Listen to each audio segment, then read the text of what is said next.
Malaman ko ang sanhi, ang ipanglawiin kung sadyang di ako ang sigaw at tibok ng puso mo. Mabuti na lang malaman ko ang sanhi, ang ipanglawiin kung sadyang di ako ang sigaw at tibok ng puso mo.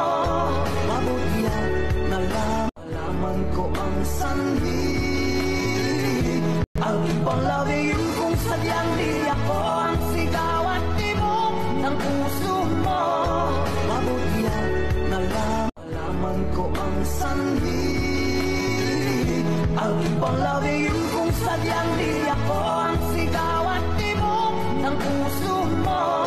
Mabuti na lang malaman ko ang sanhi, ang ipanglawiin kung sadyang di ako ang sigaw